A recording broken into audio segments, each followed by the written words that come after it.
I'm from South Africa, and I was born and raised in community. That's how we are raised. It's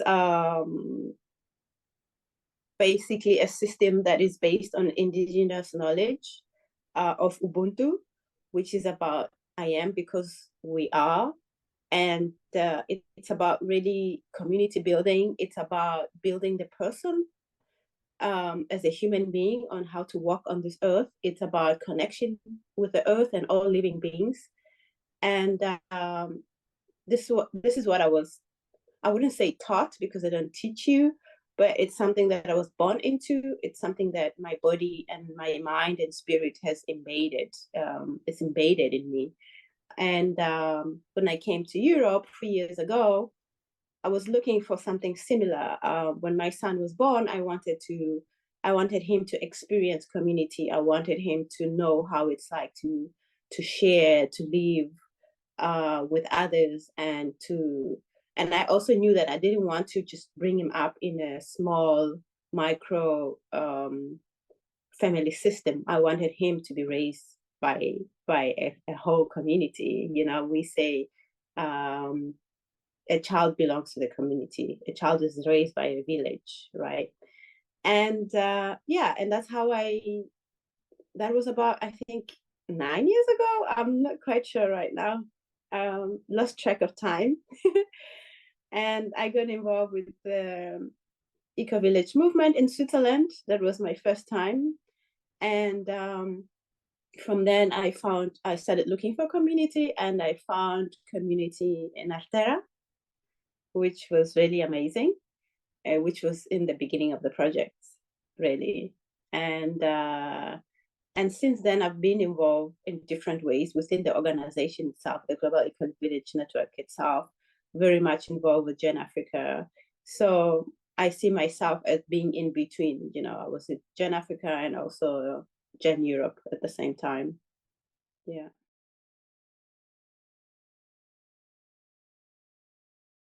The Occidental way of thinking, European way of thinking, is extremely different from Indigenous way of thinking. And I mean, the European objective of studying community is to find a new way of being, to get away from the everyday capitalist ways of thinking, at least trying to, because we don't really get away from it. And the intentional communities are built around looking for that, looking for community, you know, whilst in Africa, it's not something that we look at creating community, because we already have that, and we already have ceremony, we already have ways of being, of living together, systemic ways of governance. We have all of those things. I think for us, it's more including the holistic technologies, adding the holistic technologies, right, into our already existing communities that have been existing for ages. So I find that was the difference, that in intentional communities of Europe, there's still a struggle of how to build community, right? Even though there's so many great tools that have already been created, however, there's still a struggle on how do we become community, that hunger of I want to belong. How do I live with others? How do I live with the earth? You know, yeah. It's a learning process. I think the easy way to summarize it is that it's still a learning process in Europe, whilst where I come from, it's just a way of being. It's always just being a way of being. I think because I was the only person of color in most of the spaces within the whole. I mean, I interacted with the whole Gen as a whole, in a sense, with all the communities, because I moved around a lot at the same time. And I think within the system is finding myself being the only Black person, especially when it's just European context, when we didn't invite people from other parts of the Gen movement, because it's international. So we have people from all over the world. But looking at the European context, I was always the only Black person in the space. And slowly it started to raise some questions, and also seeing not only cultural difference, but noticing that our communities, and I've been involved in different social movements as well, that our communities and social movements, tend to believe that since they are working against the mainstream, fighting the existing systems of oppression, by creating alternative ways of being and living, that they are like already free from systemic behaviors or influence. And I find that to be really problematic, because then issues of diversity, example, were not being looked at. Repeating patterns of microaggressions, racism, sexism, you know,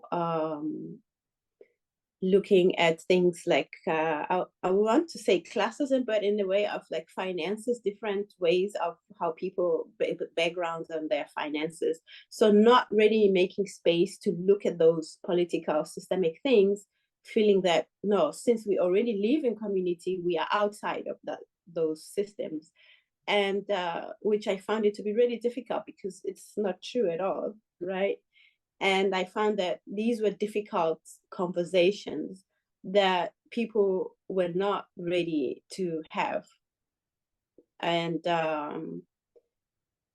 the conversations that people were ready to have is holding ceremony, is using these tools and methodologies that most of them have been actually learned from Indigenous people, taken from, without knowing that some of them might be cultural.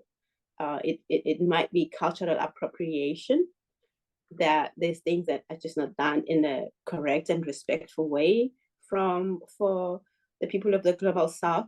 So I found it to be a really amazing space because of the work that has been done historically. Finding communities is not easy. And I found it to be a very loving space and a space for growth and care. But as well as a Black woman in a white space, I found it to be extremely difficult. And as I already said, shying away from having difficult conversations.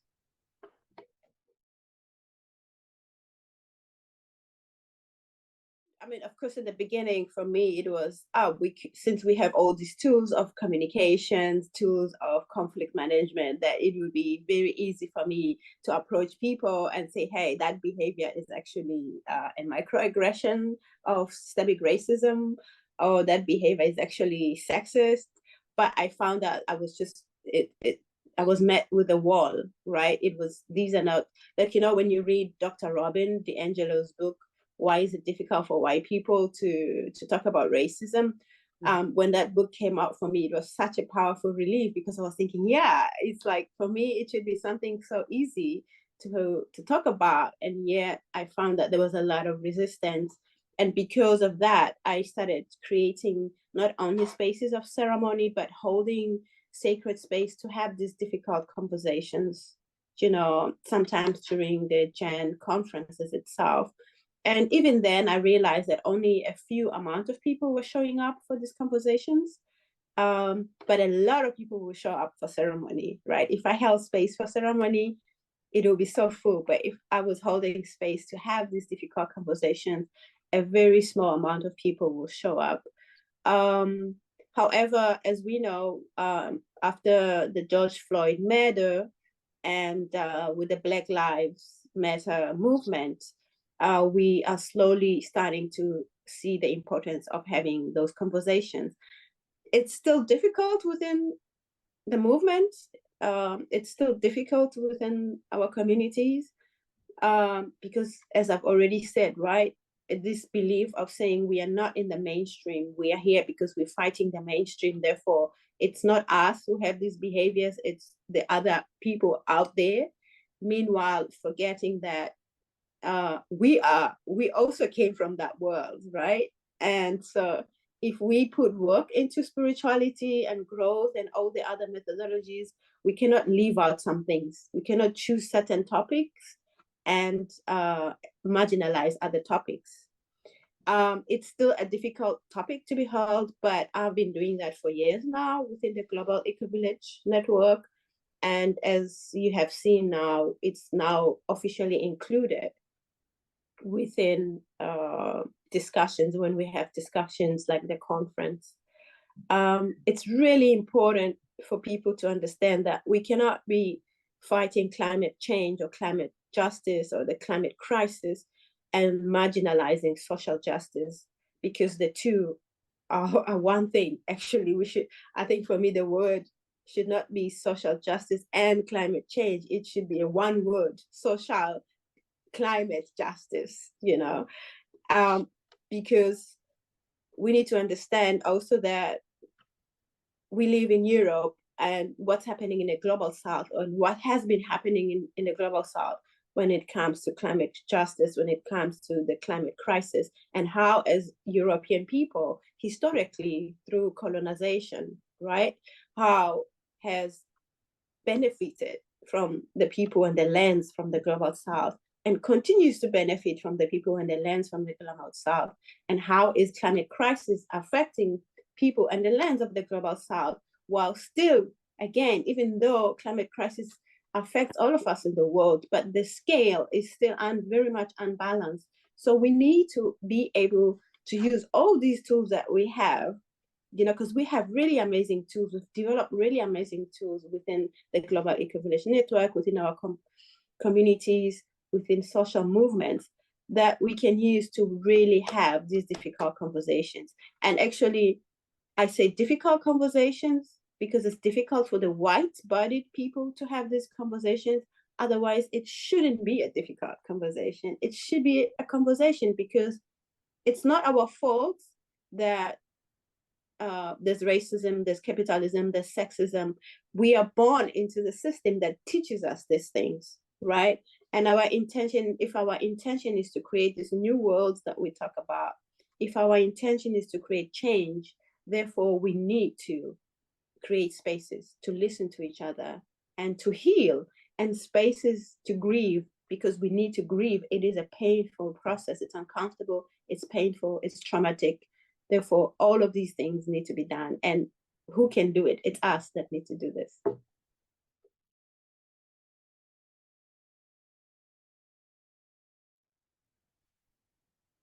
So I mean, I'm committed as a leader from my community in South Africa. It's called Sangoma.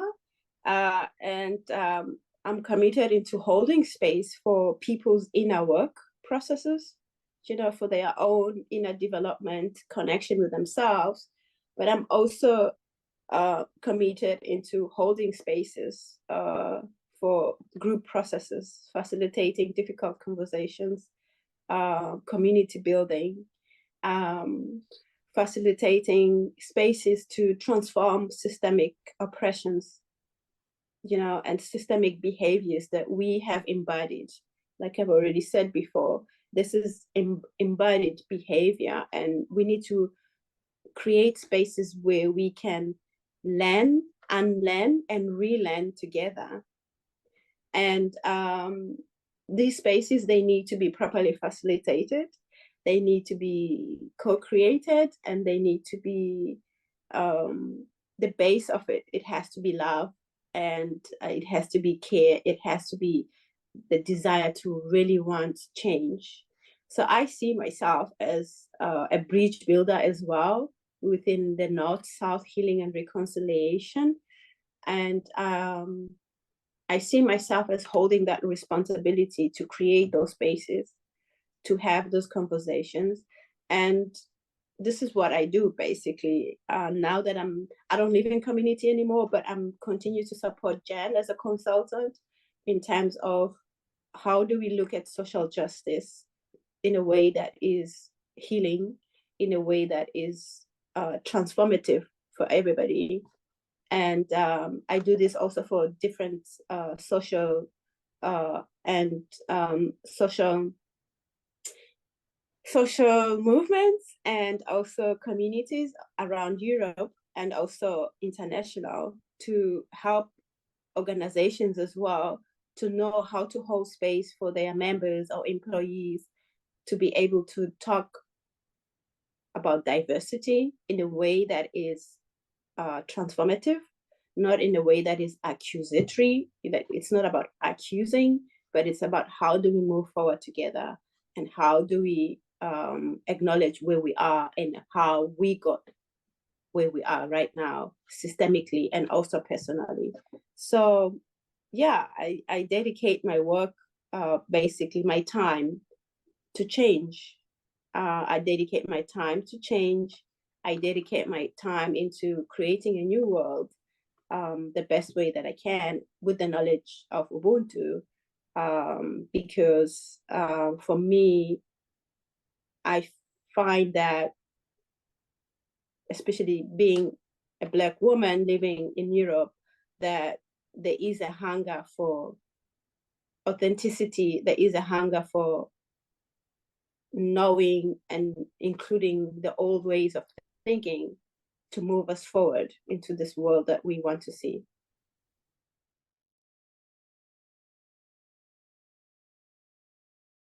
The work is not easy, not at all.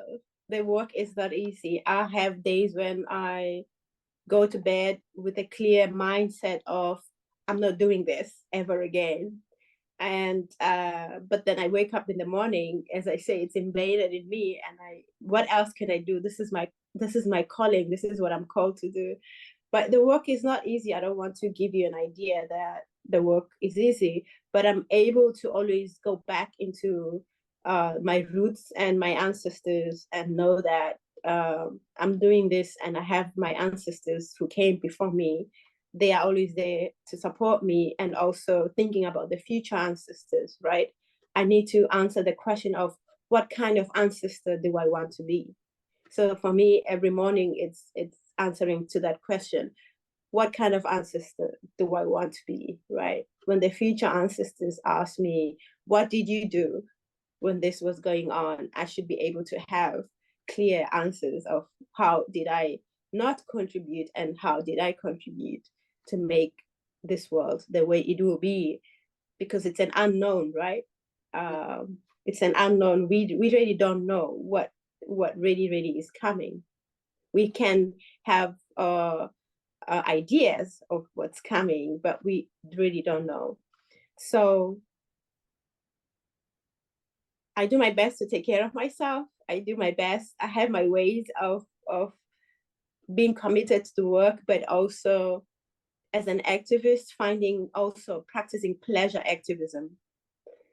And this is something that's very new that I've been doing for the past 3 years, is finding ways to practice pleasure activism, which is really also part of dismantling the systems of oppression. Taking care of yourself is part of being anti-capitalist, right? Resting is part of being anti-capitalist. So therefore, all these are important, and I'm really, really learning and relearning to be able to do those things for myself, so that I can be of use to the community and to those that I hold space for.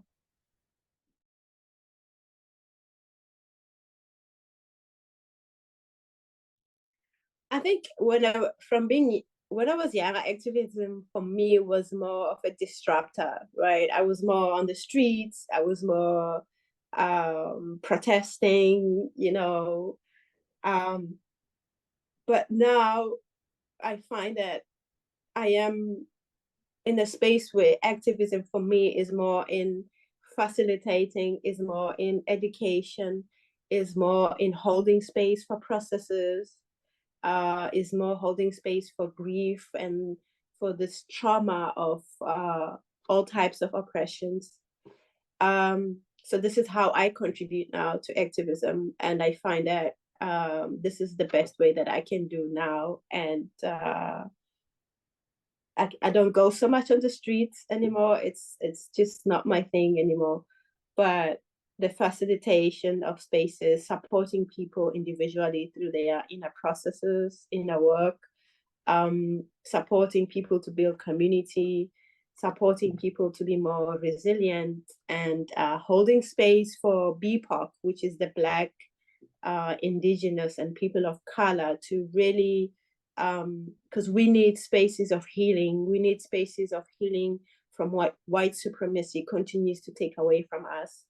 We need to find safe spaces because we hardly ever feel safe anywhere, right? We constantly being exposed to microaggressions through the police system, through the border police system, through the organizations that we work with, unintentionally through our communities, right?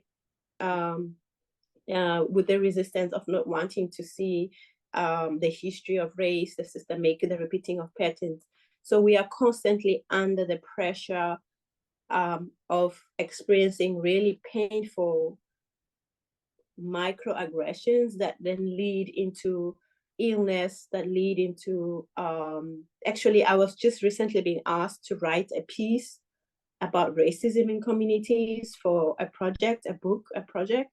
And it took me a while to do that because I needed to go to therapy. I needed to do a lot of inner work to actually, it was almost like a calling for me to do my own inner healing, go back to look at the wounds that I had marginalized and suppressed and my own internalized oppressions, because I will have those until I die.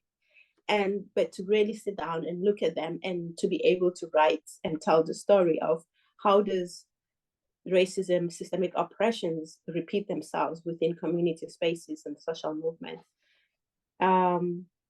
So it is important that we also hold spaces for the white-bodied people.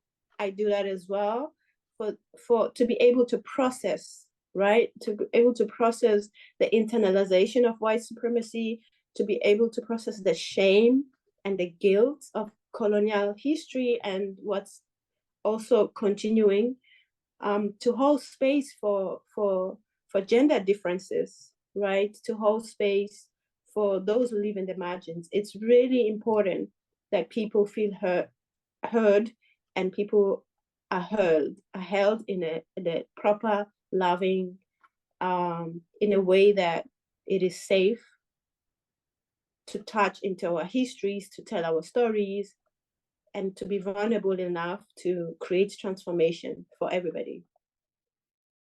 To go back to the safe space thing, yeah, thank you for saying that, because you can never really create a safe space, right? You can create a safe enough space for everybody to feel courageous enough to start sharing and vulnerable enough to start the process of growth and transformation.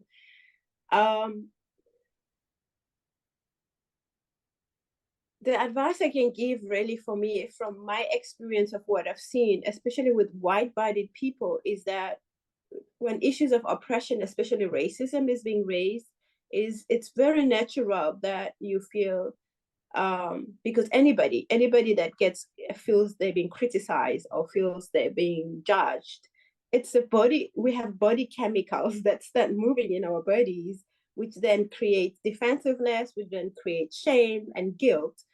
And I will say, create affinity spaces or caucuses where you meet as white-bodied people to realize that you can't just say, oh, we are busy and we don't have time because we're focusing, as I've already said, on climate change.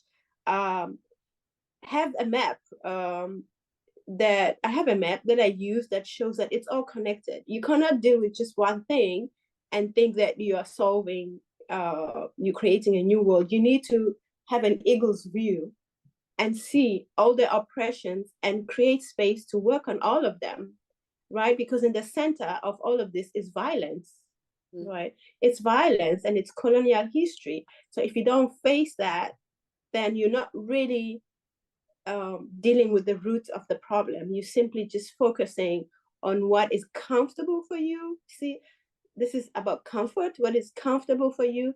You're still looking at things from a privileged lens that benefits you. So be uncomfortable. I always say, if you are committed to the work, you need to be uncomfortable. And if you're not uncomfortable, you're not doing the work. It has to be uncomfortable, right, in the beginning, because you're getting out of your box, you're getting out of your privilege, you're moving away from your own systemic thinking of what you were told. Face white supremacy, face it, admit it, face the colonial history, decolonize yourself. And to do that, you need to do the difficult work of coming together. Or for me, the first thing is when I go into a social movement is to say, you need to find a consultant to support you, or a facilitator to support you through the process. You need to do trainings. You need to create affinity groups or caucus groups where you constantly meet. You need to read and read and read. There's so many books that are written on this topic. You need to speak truth. You need to in all of this, you need to be loving, you need to be caring, you need to be patient, and you need to know that it's not about solution, because the Occidental mind always thinks when there's a problem, there needs to be a solution. So therefore, if you don't see a solution, don't bother to do the work. But the Indigenous mind knows that it's intergenerational work, right? So we're not looking at solutions. We're looking at doing what we can now, committing to ourselves into doing what we can now to bring change. It's not about getting to the solution, because we cannot resolve something that has been happening for 500 years in one generation. It's intergenerational work. And we need to respect time, and we need to respect each other and respect that.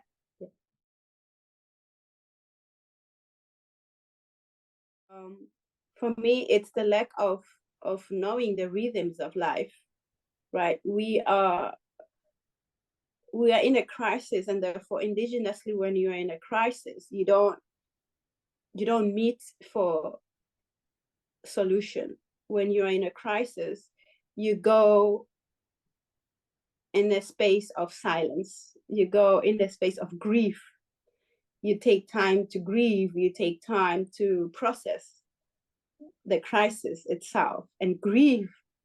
And then from the grief and from the doing nothing, from the silence, then emerges the questions or the solutions. However, the Western way of thinking is that there's a crisis, therefore let's move to solution. We need to find a solution, which then this is why things are the way they are, because we are creating solutions with the same energy that created the problems in the first place, because they don't take time to grieve and take time to rest, right? So it's understanding the rhythms and the cycles of life that, for me, is lacking within the Occidental way of thinking, right? It's almost like this sense of saying, yeah, but how can you say that when we're in a climate crisis and we don't have time? But the thing is, what is time, right? You need to look at, how do you think about what time is, and how much control actually do you have as a human being, as a scientist? So it's all about this learning also intellectual humility, right?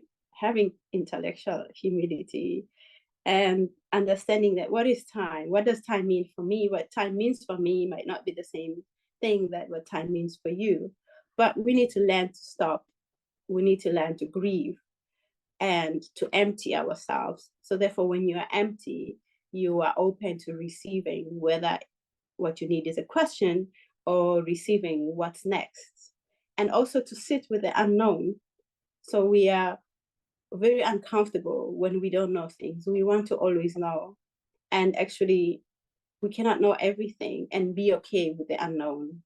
Create those spaces of the unknown. Open ourselves to the unknown.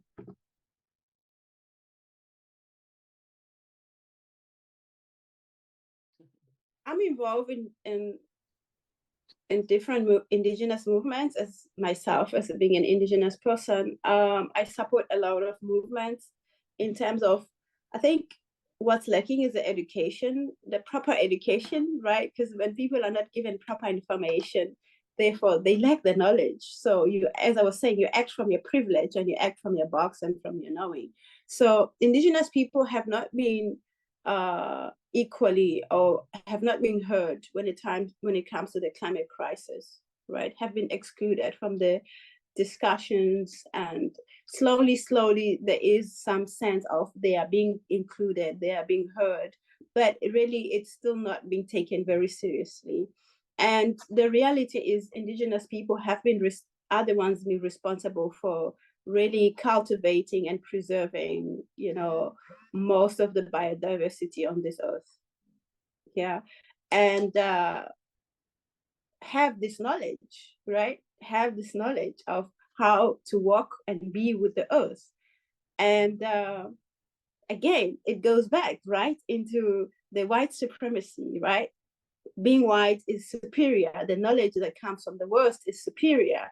So we still, again, repeating the patterns of colonization that the Western scientists are the one that knows better than the Indigenous people. And even in spaces where I've seen that Indigenous people have been invited to sit on the table or to do projects together, or it's still a space of lots of disrespect, of not really deep listening, of what's really the knowledge that Indigenous people are bringing in order for us to create a new world. So we still have a really long way to go. So again, it's really going back, as I was saying, it's having that eagle's view of saying, you can't just say, I'm focusing on one problem, is to go back and say, what is in the center of all these oppressions? What's creating all of these oppressions? And what is it that we really need to deal with? And we need to deal with the colonization. We need to deal with white supremacy, right? Which is really in the core of everything. What is from the Western way of thinking is what's seen as valuable, and what's seen as correct, and what's seen as important, right? And to start to learn that there's other ways of being. The Eurocentric American way of thinking, of being, is not the only way that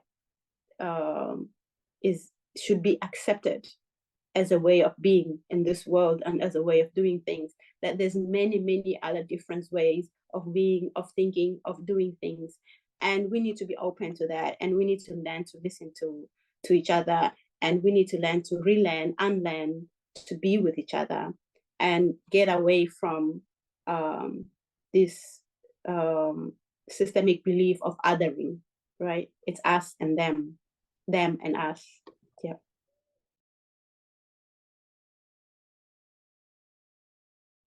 I hold spaces for inner work, you know, for individual inner processes.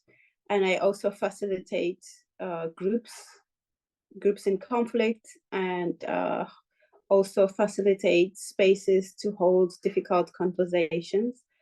And I support social movements and organization in decolonizing, and for diversity and equity in their organizations.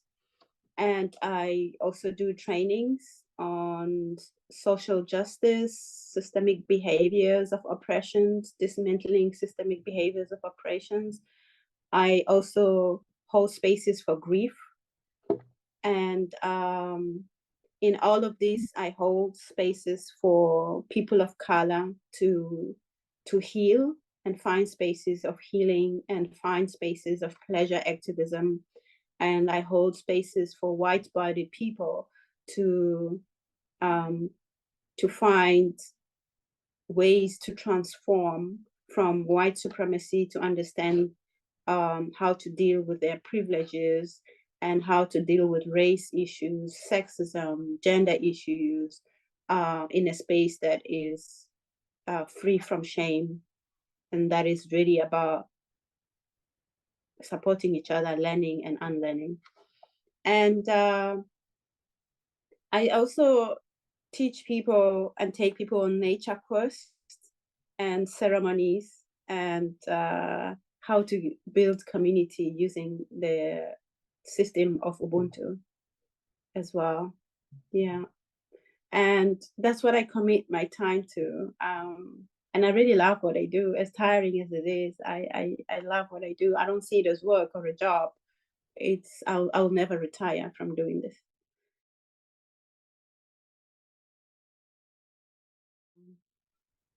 And for young people, I think, you know, when I was younger, people used to say the future is in the young people's hands, right? And that's just so heavy. It's not fair to be putting so much pressure on young people. And for me, I have a son. He's 14 now. He's a teenager. He's growing so fast. And all I want for him is for him to play, is for him to be free, is for him to know that he belongs to this earth and the earth belongs to him. I want him to be the best human, caring, loving, responsible, you know. And it is sad for me. It is sad to see that young people, like when I do camps, I do camps with young people. Also, I young activists of Europe, where I hold space for them therapeutically, for them, you know, they need space for therapy. And to see that the young people don't have time to play, don't have time to enjoy themselves because they are busy being activists, right? I think it's so sad and it's so unfair. And so my advice would be, while you are being an activist and you're fighting for this new world, and fighting for your future, also take time to find small things that bring you joy. Respect your ancestors and go to nature. Let nature heal you and take care of you. Yeah.